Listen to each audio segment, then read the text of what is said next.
Hello everyone, my self the educator. इस साल मैंने मेंस का पेपर दिया था यूपीएससी का, और रिज़ल्ट आने कल ही जस्ट शाम को रिज़ल्ट आया है, और I have not qualified this exam. ये मेरा पहला मेंस था और दूसरा अटैम्प्ट था यूपीएससी का। पहला अटैम्प्ट मैंने 2024 में दिया था और ये मेरा 2025 का दूसरा अटैम्प्ट था। पहला अटैम्प्ट में मेरा प्री क्वालिफाई नहीं हुआ था और दूसरा अटैम्प्ट में मैंने लगभग 120 मार्क्स प्री में लाए थे as per different coaching institute answer की। ये मेंस देने के बाद हम कुछ चीज़ जो हमको रियलाइज़ हुआ है वो ये है कि मेंस एक ऐसा एग्ज़ाम है जिसके लिए अगर आप पहले से प्रिपेयर्ड नहीं हैं तो ये बहुत डिफ़िकल्ट होने वाला है। और ख़ासकर इस अब से, क्योंकि पहले क्या होता था कि मई में प्री का एग्ज़ाम होता था, मई के बाद सीधे सितंबर में आता था मेंस का एग्ज़ाम। तो हमको लगभग मिल जाता था जून, जुलाई, अगस्त, 3 महीने, और पूरा सितंबर मिलता था क्योंकि सितंबर लास्ट में पेपर होता था। अब से क्या किया, इस साल से क्या किया यूपीएससी ने कि अगस्त लास्ट से ही पेपर रखना शुरू किया। तो लगभग 1 मंथ डेफिसिट हुआ है, 1 मंथ डेफिसिट है। मतलब आपको पहले जो 1 मंथ एक्स्ट्रा मिलता था अब वो 1 मंथ कम मिलेगा। तो इसीलिए अगर आपका पहले से मेंस प्रिपेयर नहीं है तो ये बहुत डिफ़िकल्ट टास्क होने वाला है कि आपको 2 महीने में मेंस को करके, उस साथ में ऑप्शनल भी करके, फिर वो जाके मेंस क्वालिफाई कर लें। तो मुझे जो मेरा बेसिक जो मिस्टेक मुझे लग रहा है कि पहले मेरा मेंस रेडी नहीं था प्री से पहले। जो भी मैंने मेंस रेडी किया है वो प्री के बाद किया है। वो 2-2.5 महीने में जो टाइम मिला है उसमें मैंने अपना मेंस किया है। नोट्स भी मेरा उतना बढ़िया नोट्स नहीं था जैसा होना चाहिए कि आप नोट्स रिवाइज करके जाएं। तो मैंने वो 2.5 महीने में नोट्स भी बनाया है, और नोट्स बना के उसको रिवाइज करके आंसर राइटिंग करके फिर मैंने मेंस दिया है। और तीसरा था कि मैंने पहले उतना आंसर राइटिंग नहीं किया था, कुछ किया था, मुझे लगता है कि 2 या 3 इससे ज़्यादा मैंने आंसर राइटिंग नहीं की है। और उसी का इशू है क्योंकि आपको जो 2 महीने का मिलता है बीच में टाइम, उसमें अगर आप स्टार्ट अगर नहीं पहले से नहीं लिखे हुए तो आपको तो 1.5 महीना यही समझने में लग जाएगा कि आपका क्या क्या क्या स्ट्रक्चरिंग होता है, कैसे लिखना चाहिए, क्या क्वेश्चन के डिमांड को कैसे करना चाहिए। जब आपका वहीं पे 1.5 महीना भी निकल जाता है तो फिर आपका 0.5 लगभग 15 दिन में आप कैसे अपने क्वालिटी को इनरिच कीजिएगा। इसलिए आंसर राइटिंग के लिए सबसे अच्छा है कि आपका पहले से ये जो अभी फेज चल रहा है सितंबर के बाद अक्टूबर, नवंबर, दिसंबर, इसमें आपका आंसर राइटिंग बढ़िया से होना चाहिए। अगर आपका आंसर राइटिंग नहीं है, लगभग आपको 15 टेस्ट लिखना चाहिए। अगर आपने उतना टेस्ट नहीं लिखा है तो फिर बहुत डिफ़िकल्ट होने वाला है कि अगर आप प्री क्वालिफाइड भी कर लीजिएगा तो आपका मेंस नहीं होगा। बहुत रेयरेस्ट ऑफ रेयरेस्ट होता है कि किसी का हो जाता है, और वो भी उनका होता है जिनका पहले से कुछ एक्सपीरियंस रहा हो आंसर राइटिंग में वगैरह वगैरह। तो जो सबसे इम्पॉर्टेंट चीज़ है खासकर मेंस के लिए अगर अभी बता दें तो मेंस में क्या होता है, मेंस के कुछ सब्जेक्ट जैसे ऐसे हैं, जीएस के पेपर हैं 1, 2, 3, 4, फिर आपका ऑप्शनल है, ये 3 है। इसमें सबसे इम्पॉर्टेंट सब्जेक्ट जो है ऑप्शनल आपका, ये आपका फुली प्रिपेयर होना चाहिए। अगर आपके ऑप्शनल में 250 प्लस मार्क्स नहीं है तो बहुत मुश्किल है कि आप मेंस के लिए क्वालिफाई करेंगे। अगर मेंस के लिए क्वालिफाई कर भी गए तो फाइनल लिस्ट में आपका नाम आना बहुत मुश्किल है। रहा बात ये, तो ये आपका अच्छा होना चाहिए। ऐसे में आपका 120 प्लस स्कोर होना ही चाहिए एग्ज़ाम में। अगर आपका 120 प्लस नहीं बन रहा है तो बहुत डिफ़िकल्ट है, क्योंकि बाकी जो GS 1, 2, 3 है इसमें एवरेज मार्किंग होता है। तो एवरेज मार्किंग होने के कारण जो भी आपको एज मिलता है वो ऐसे के मार्क्स से मिलता है, वो आपको ऐसे के मार्क्स से मिलता है और GS 4 के मार्क्स से मिलता है। तो अगर ये दोनों आपका अच्छे से कंप्लीट नहीं है तो इस पर आपको बहुत मेहनत करने की ज़रूरत है। और रहा बात GS 1, GS 2, GS 3 का, तो आपका एक अच्छा होना चाहिए, एक अच्छा आंसर राइटिंग क्वालिटी आपका होना चाहिए। क्योंकि यहाँ ये क्या है कि एवरेज मार्क्स मिलता है। अगर आपने बढ़िया लिखा है तो आपको एवरेज ही मार्क्स मिलेगा। जो आपको रैंक दिलाता है, जो आपको क्वालिफाई करवाता है, ये सब्जेक्ट है प्लस ऑप्शनल। तो ये बात तो रहा मेंस का। अब रहा बात, अभी नवंबर चल रहा है, नवंबर आधा निकल चुका है, बचा दिसंबर। ये 2 महीना है जो आपको मेंस के लिए है। अगर आपने अभी स्टार्ट नहीं किया है मेंस के लिए, अगर आप अभी तक सोच रहे हैं तब तो बहुत डिफ़िकल्ट होने वाला है। फ्रैंकली बहुत डिफ़िकल्ट है कि आप ये इतने टाइम में ये कंप्लीट करें। और जो लोग स्टार्ट कर चुके हैं, जिनका थोड़ा सा कंप्लीट हो चुका है, तो नवंबर दिसंबर फुली फोकस करें मेंस पे। इसमें सबसे इम्पोर्टेंट है कि आप अपने ऑप्शनल पे फोकस करें, ऑप्शनल के साथ आप अपने आंसर राइटिंग पे फोकस करें, और ख़ासकर ऐसे को भूले ना। तो ये बात रहा मेंस का। अब आते हैं प्रीलिम्स के लिए, क्योंकि अब तो मेंस का रिज़ल्ट आ गया, अब तो कुछ नहीं है। प्रीलिम्स 2026 है, ये इस बार हो रहा है 24 मई को। तो आपके पास लमसम आपके पास 6 लगभग 6.5 मंथ्स बाकी हैं। तब 6.5 महीने में आपको ये करना है। तो चलिए मान लीजिए आप दिसंबर तक आप अपना मेंस कर रहे हैं, तो जनवरी से स्टार्ट होता है। जनवरी का क्या है, जो सब्जेक्ट वाइज है, हिस्ट्री है, ज्योग्राफी है, पॉलिटी है, इकोनॉमी है, साइंस है, टेक है, इन्वायरमेंट है। हिस्ट्री का आपका क्या है, एंशियंट है, मीडिएवल है, मॉडर्न है, आर्ट एंड कल्चर है। वैसे ही बाकी सारे सब्जेक्ट का डिस्ट्रीब्यूशन है।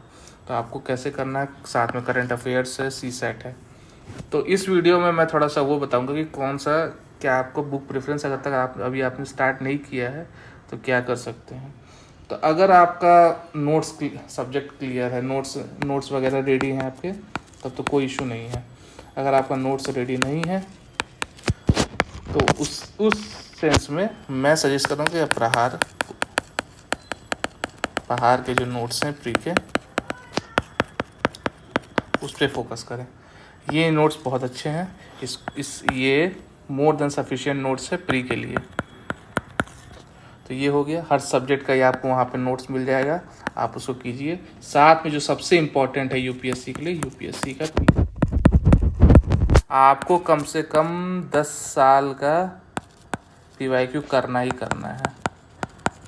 और वो कैसे करना है, ऐसे नहीं करना है कि क्वेश्चन पेपर उठाए, सॉल्व कर दिए, चल दिए, नहीं। आपको हर टॉपिक में हर क्वेश्चन को एनालाइज करना है। जैसे कोई क्वेश्चन दिया है, उसका 4 ऑप्शन है, तो क्वेश्चन को एनालाइज करके आपको ऑप्शन को एनालाइज करना है कि यूपीएससी किस प्रकार ऑप्शन क्रिएट करता है। क्योंकि जनरली क्या होता है कि यूपीएससी अगर एक क्वेश्चन दिया है, सपोज कि ये क्वेश्चन है आपका, तो वो 4 ऑप्शन देगा, ABCD। तो क्या होगा कि कोई इसमें से एक ऑप्शन सही होगा। अब जैसे कि आजकल का पेयर वाला क्वेश्चन आ रहे हैं, तो अगर उसको थोड़ी देर के लिए उसको स्किप करें, ये ऑप्शन वाले, तो मान लीजिए कोई एक ऑप्शन करेक्ट होगा, सपोज कि ये डी ऑप्शन करेक्ट है, तो ये 3 ऑप्शन को क्रिएट करने के लिए यूपीएससी को ये 3 ऑप्शन आपको गलत करवाने हैं। ये ऑप्शन को गलत सेट करना है। तो गलत सेट करने का कुछ तरीका होता है, कुछ पैटर्न होता है। वो पैटर्न आपको कहाँ से पता चलेगा, यूपीएससी के पीवाईक्यू से। अगर आपने यूपीएससी के पीवाईक्यू को अच्छे से एनालाइज नहीं किया है तो बहुत मुश्किल होने वाला है कि आप केवल अपने नॉलेज के दम पे जाके यूपीएससी का प्री क्लियर करें। क्योंकि अगर कर भी लेंगे, ऐसा नहीं है कि नहीं करते हैं लोग, बट उसमें दिक्कत क्या होता है कि आप फिर वो क्या होता है कि आप उस रेंज में रह जाते हैं कट ऑफ के। सपोज कर 85 कट ऑफ है तो आपका 90 प्लस बन रहा है। इसी साल कितने स्टूडेंट थे जिनका 95, 93, 92 बन रहा था, बट किसी ने क्वालिफाई नहीं किया है।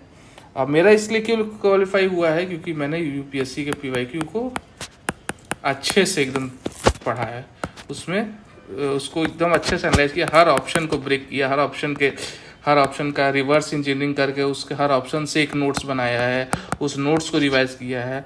और मैं सच बोलूँगा तो इस बार कम से कम नहीं तो 15 से 17 क्वेश्चन थे जो पुराने पीवाईक्यू से रिपीट थे। तो 17 क्वेश्चन मतलब 34 मार्क्स हैं। 34 marks is more than sufficient for you to clear your UPSC pre exam. क्योंकि सबसे बड़ा हर्डल होता है यूपीएससी का प्री। मेंस तो फिर भी अगर आपने अच्छा प्रैक्टिस किया है, आपने टाइम पे सब कुछ किया है, तो आपका मेंस हो जाएगा। बट अगर आपने प्री के लिए नहीं किया है तो प्री सबसे डिफ़िकल्ट फेज़ होता है इस एग्ज़ाम का। तो उसके लिए जो मैंने नोट्स बताया है कि आप अगर आपके पास है तो सही है, नहीं है तो प्रहार पे फोकस कीजिए। प्रहार मोर देन सफिशिएंट है, आपको कुछ चेंज नहीं करना, केवल इसी पर फोकस करना है। और साथ में यूपीएससी का पीवाईक्यू प्लस करंट अफेयर्स, कोई भी एक कोचिंग इंस्टीट्यूट का जो आपको बढ़िया लगे। और आपके नोट्स, जैसे प्रहार का नोट्स है, सपोज कीजिए प्रहार का नोट्स है, आप पढ़ रहे हैं, आपने यूपीएससी के पीवाईक्यू से कुछ क्वेश्चन देखा, वो प्रहार के आपके नोट्स पर नहीं है, तो रिवर्स इंजीनियरिंग करके यहाँ पे अपडेट कीजिए। ऐसे क्या होगा कि आपका नोट्स भी इनरिच हो जाएगा। तो मेरा तो केवल यही होगा कि आप उसके लिए प्रहार जाइए, सिंपल सा है, प्रहार करंट अफेयर्स सी सैट, इस पर बहुत फोकस देना जरूरत है क्योंकि यूपीएससी अब थोड़ा सा ट्रेंड चेंज कर रहा है, सी सैट को टफ कर रहा है। और अगर आपका जीएस हो भी जाता है, अगर सी सैट नहीं हो रहा है तो फिर कोई मतलब नहीं है, इसलिए सी सैट पर आपको ज़्यादा फोकस करना है। अगर मैथ्स वीक है तो मैथ्स पे फोकस करना है, अगर कॉम्प्रीहेंशन ही हो रहा है तो कॉम्प्रीहेंशन पे फोकस करना है। ऐसा नहीं करना है कि केवल कॉम्प्रीहेंशन करके गए या केवल मैथ्स करके, नहीं, तब नहीं होगा, आपको दोनों पे फोकस करना है।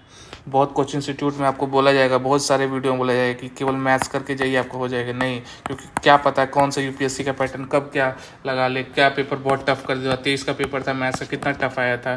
तो इसलिए आपको दोनों कॉम्प्रीहेंशन प्लस मैथ्स और रीजनिंग जो भी है वो आपको करके जाना है, तभी आपका सी सैट जो होगा आराम से निकलेगा। और सी सैट के लिए तो मैं कहूँगा कि जो भी नॉन साइंस बैकग्राउंड का वो अभी से स्टार्ट कर दे, क्योंकि सी सैट फिर एक बल्कि हो जाता है, क्योंकि उधर आपको जनवरी के पास इतना आपके पास वो होता है कि सी सैट पे आप उतना फोकस नहीं कर पाते हैं, कम टाइम देते हैं। इसलिए सी सैट आप अभी से स्टार्ट कर दीजिए। और रहा बात आपका यूपीएससी प्री का, तो बेसिक्स एकदम क्लियर रखना है कि आपका जो यूपीएससी क्या डिमांड करता है। यूपीएससी डिमांड करता है कि आपका बेसिक्स स्ट्रांग होना चाहिए, आपका यूपीएससी का जो पीवाईक्यू है उसको अच्छे से आपने एनालाइज किया हो, आपके नोट्स रेडी हों, आपने टेस्ट सीरीज अच्छे खासे दिए हों। ये 4 रिक्वायरमेंट है। रिवीजन सबसे इम्पोर्टेंट चीज़। अगर आपने ये 4-5 चीज़ कर लिया है तो मेरा गारंटी है कि आपका प्री क्लियर होगा ही होगा, और कुछ नहीं है। बेसिक्स के लिए मैंने बता दिया, अगर नोट्स आपका है तो वेल एंड गुड, नहीं है तो प्रहार उठाइए, प्रहार को रट डालिए। उससे बढ़िया आपको नोट्स पूरे मार्केट में नहीं मिलेगा। भले आप कितने भी कोचिंग इंस्टीट्यूट उठा लीजिए, क्या कर लीजिए, इससे अच्छा नोट्स आपको नहीं मिलेगा कहीं भी। हाँ, अगर आपको कुछ इसमें कमी लग रहा है तो हम बैक एंड फोर्थ जाके उसमें ऐड कर सकते हैं। जैसे आप यूपीएससी का कोई पीवाईक्यू क्वेश्चन सॉल्व कर रहे हैं, वो प्रहार के नोट्स में नहीं है तो आप जाके ऐड कर लीजिए, और क्या, इससे ज़्यादा और आसान आपको क्या मिलेगा। तो मेरा तो बस यही रिकमेंडेशन है कि यूपीएससी को लाइटली लेना नहीं है। मेंस का आपका एक अलग तरीका होता है तैयारी का, प्री का आपका अलग तैयारी का होता है। मेंस आपने देख लिया है कि कैसे करना है। अगर आपका मेंस अभी रेडी चल रहा है तो वेल एंड गुड है, नहीं रेडी चल रहा है तो अभी के समय 2 महीने मेंस पे जितना आप कर सकते हैं, खासकर ऑप्शनल ऐसे इस पर कीजिए, और उसके बाद से प्री पे ध्यान दीजिए। फिर जो आपको 2.5 महीने का मिलेगा उसमें आप अपना ट्राई कीजिएगा, तब तक आपका ऑप्शनल ऐसे ये तो कंप्लीट होगा। और रहा बात GS 1, 2, 3, 4 का, तो वो हो सकता है 2.5 महीने में, ऐसा कोई इशू नहीं है। बट उसके लिए आपका ऑप्शनल प्लस ऐसे कंप्लीट होना चाहिए। तो मेरा यही कहूँगा, लास्ट है मेरा, कि जिनका मेंस रेडी है बहुत बढ़िया, आप अपना करते रहिए, कंटिन्यू करते रहिए। जिनका मेंस नहीं है वो अभी क्या करें, अपना ऑप्शनल प्लस ऐसे इस पे ध्यान दें, इसको एकदम अच्छे से कर लें, इस पे पूरा कमांड कर लें। और रहा बात GS 1, GS 2, GS 3, GS 4, ये आप प्री के बाद कर सकते हैं। थोड़ा थोड़ा अभी भी स्टार्ट कर दें कि थोड़ा सा आप टच में रहें उस चीज़ से, और उसके बाद से जनवरी से आप प्री के लिए लग जाएं। प्री के लिए मैंने बता दिया है, नोट्स सही है, नहीं है तो प्रहार, करंट अफेयर्स, सी सैट, ये 3 चीज़ हैं, आप कर लीजिए, हो जाएगा। बस मेरा यही था। Thank you so much.